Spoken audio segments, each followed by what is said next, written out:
Good morning, fourth grade. It is 4B co-teacher, Mr. Romano, coming at you from Syracuse Academy of Science and Citizenship. We are at chapter 38 of our Read Aloud series, Holes, and Stanley and Zero have decided to ascend to the top of the mountain to see if they can make it to God's thumb. Let's see. Stanley took hold of Zero's forearms and pulled him upright. Then he stooped down, let Zero fall over his right shoulder. He stood up, lifting Zero's worn-out body off the ground. He left the shovel and sack of jars behind as he continued up the mountain. Zero's legs dangled in front of him. Stanley couldn't see his feet, which made it difficult to walk through the tangled patches of weeds and vines. He concentrated on one step at a time, carefully raising and setting down each foot. He thought only about each step and not the impossible task that lay before him.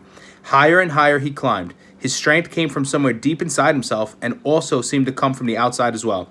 After focusing on Big Thumb for so long, it was as if the rock had absorbed his energy and now acted like a giant magnet, pulling him towards it. After a while, he became aware of a foul odor. At first he thought it came from Zero, but it seemed to be the air, hanging heavy all around him. He also noticed that the ground wasn't as steep anymore. As the ground flattened, a huge stone precipice rose up ahead of him, just barely visible in the moonlight. It seemed to grow bigger with each step he took. It no longer resembled a thumb, and he knew he'd never be able to climb it. Around him, the smell became stronger. It was the bitter smell of despair. Even if he could somehow climb Big Thumb, he knew he wouldn't find water. How could there be water at the top of a giant rock? The weeds and bugs survived only by an occasional rainstorm like the ones he had seen from camp. Still, he continued toward it. If nothing else, he wanted to at least reach the thumb. He never made it. His feet slipped out from under him. Zero's head knocked against the back of his shoulder as he fell and tumbled into a small, muddy gully. As he lay face down in the muddy ditch, he didn't know if he'd ever get up again. He didn't know if he'd even try. Had he come all this way just to, you need water to make mud?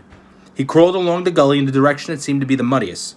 The ground became gloppier. The mud splashed up as he slapped the ground. Using both hands, he dug a hole in the soggy soil. It was too dark to see, but he thought he could feel a tiny pool of water at the bottom of his hole. He stuck his head in the hole and licked the dirt. He dug deeper, and as he did so, more water seemed to fill the hole. He couldn't see it, but he could feel it, first with his fingers, then with his tongue. He dug until he had a hole that was about as deep as his arm was long. There was enough water for him to scoop out with his hands and drop on Zero's face. Zero's eyes remained closed, but his tongue poked out between his lips, searching out the droplets. Stanley dragged Zero closer to the hole. He dug, then he scooped some more water and let it pour out of his hands into Zero's mouth. As he continued to widen his hole, his hand came across a smooth, round object. It was too smooth and too round to be a rock. He wiped the dirt off it and realized it was an onion. He bit into it without peeling it. The hot, bitter juice burst into his mouth. He could feel it all the way up to his eyes, and when he swallowed, he felt its warmth move down his throat and into his stomach. He only ate half. He gave the other half to Zero. Here, eat this. What is it? Zero whispered. A hot fudge sundae. So, Stanley and Zero have finally made it to the top. They have found water, and they have found a food source in the onion. So, I'm going to post our question in the discussion. This will be on Google Classroom. I love and miss you guys. I cannot wait to see you. Bye.